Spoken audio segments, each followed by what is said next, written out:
I'd like to start this video with a confession. I am a gamer. Yeah, I've tried to hide it for a long time, but it turns out that I just cannot stop stomping Coopers, slaying Moblins, doing whatever this is. The only reason I even own a mini-log anymore is just so I can play the Brick Breaker game. Essentially, this is becoming a problem, and at this point I am now on such thin spiritual ice that, like many of us really, I am only now 1 or 2 bad decisions away from becoming a gaming YouTuber. Now obviously that is the worst case scenario for a human life, and it needs avoiding. So the question then becomes, well, is there a way for me to wean myself away from the abyss of gaming into the other abyss of music production and synthesizer videos? Well, yeah, I think there might be a way actually, and I think it might have to do with the device that you are looking at right now. The Nintendo 3DS. That was cool, wasn't it? You like that one? Now, ever since I got this thing, coming up to 14 years ago now, I've put in some frankly embarrassing gamer shifts. We've got your Marios, we've got your Animal Crossings. Oh my goodness, have you got your Pokemon? That is a travesty right there. 360 actual hours of human life spent on the internet browser. Amongst all of this, 2 hours. 2 hours in 14 years on Nintendo 3DS Sound.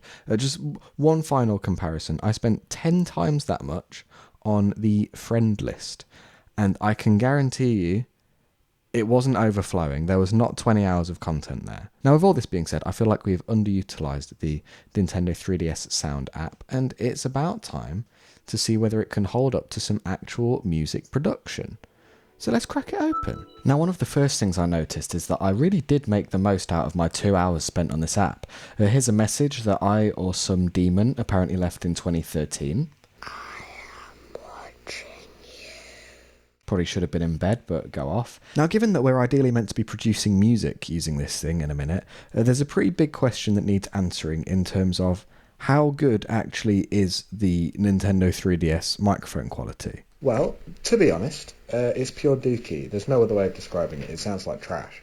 And anyway, you can only even record for up to, I think, 10 seconds. But nonetheless, you get some kind of fun sound manipulation facilities. You get this one, a bit like a K oscillator, where you can adjust the speed and the pitch. Well, to be honest, it's pure dookie. There's no way of describing it. It's really slow. You can reverse audio. You get harmonizers. Dookie. You get some pretty basic reverb, distortion. You get my personal favourites, the buzzer, trumpet, and whistle. Basically, it is an absolute feast of auditory fun. And 3 minutes into the video, I am happy to report that I have found the first cool thing about this, which is that you can actually stack these effects indefinitely. It might not seem that way at first, but every effect that I've shown you up to this point, you can actually bake into the file permanently, essentially destructive editing. And you can do this over and over and over. And that's how I can take a file like this. Reverb, distortion, robot. I quite like the robot. And destructively edit it for 5 minutes straight and turn it into this.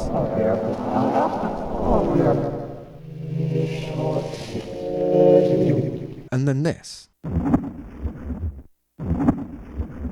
And then also this. I mean, this is just a waveform at this point, and that's handy because what we're now going to do is just record yourself doing that for like half an hour straight, at which point you then end up with loads of material to take into Ableton and go to Sound Design City. Population, you, and me. Now, one of the favourite pastimes of us Sound Design City slickers is just the old bread and butter, really. You comb through the big mass of audio in front of you, there's lots to choose from, and you just clip out some little snippet that you think might make a good drum sound. And often, if you just mess about very slightly with the pitch, maybe the gain or the envelope, you tend to get there. You get some sounds like this, or even this. But for some things, especially kicks, they might need a little more TLC, and in cases like this, you might even need to crack open the Ableton sampler and get your hands dirty with the pitch envelope, filter envelope. Just, tweak those until you get something that sounds right. A bit of saturation and some EQ later, and you've got something that sounds fine. It's okay. You'll remember that sound from a bit ago that was essentially just a waveform as it was within the 3DS. At least I hope you remember it. It was just a few seconds ago. Well, you throw that in the sampler, and with the tiniest bit of looping, you now have the easiest analog synth ever made. And, well, you can just treat it the way you would any kind of analog synth. It gets sounds like this, or this, or this. But that's not all we can do for tonal sounds. Oh no, oh no. The streets of Sound Design City are littered with possibilities and crime, but mostly possibilities. Take, for instance, this unassuming little block of audio. That sounds to me like with a little bit of looping, maybe some massaging in the modulation / envelope department. You got a pad there. Nice. Or how about this little block of sound? It's a tad noisy, but there's some interesting movement going on there. So we could chuck a bandpass filter on it. Use that to root out a little pitch in the middle. There we go, it's a tonal sound now. A whole lot of tweaking later, and we have this pad. Actually, that one's not all that great, is it? Sorry about that. But we do have enough elements for a little electronic 3DS ditty that sounds a little something like this.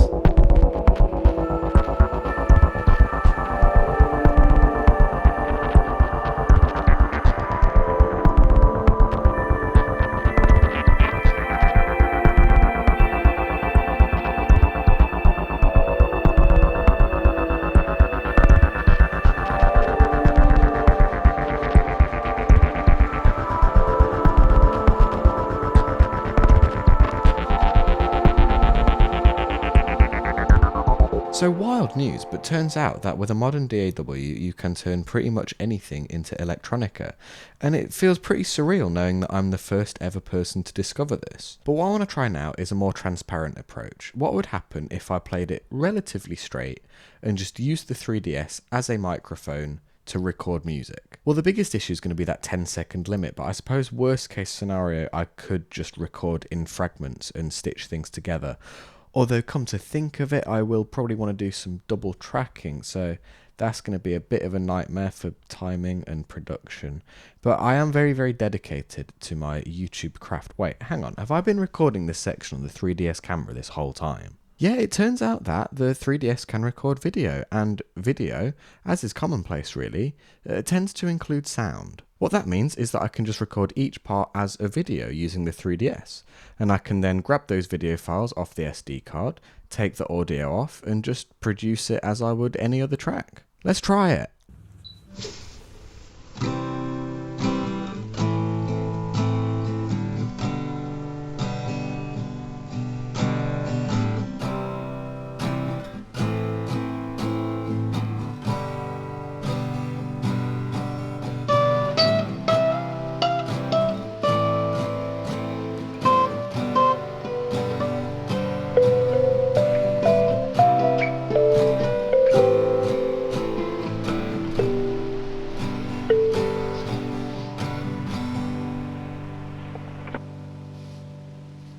Sorry, do I need to go have a lie down, or does the 3DS in this circumstance sound kind of good? Like, it's very noisy, but that noise, along with the very low fidelity across the board, gives it almost a cassette tape-like sound, despite the fact it is very much not analog. Now, every part of every song we've made so far, be it the guitar track or the electronica before that, so far all of it has passed through this humble, crusty little microphone on the front of the 3DS, and it's got some great mojo. I'm a big fan.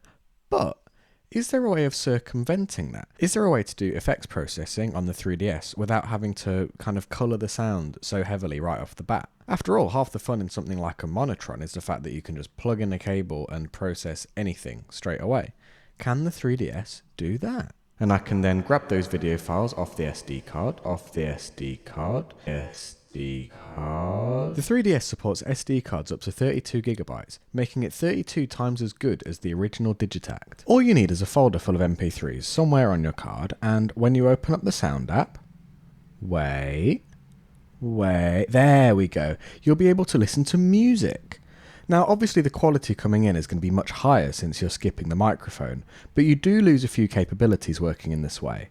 There's no reversing, you get fewer effects, and you can't stack them on top of each other. But you do get the 8-bit game sound effect.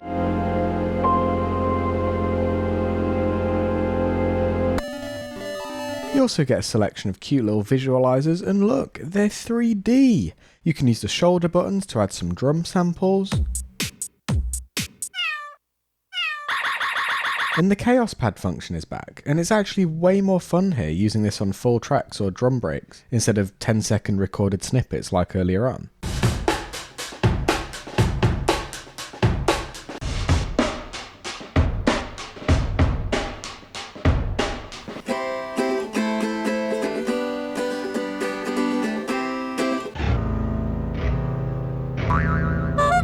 I will say that, for me, this area of the sound app isn't quite as interesting as the sampling bit that we discussed earlier.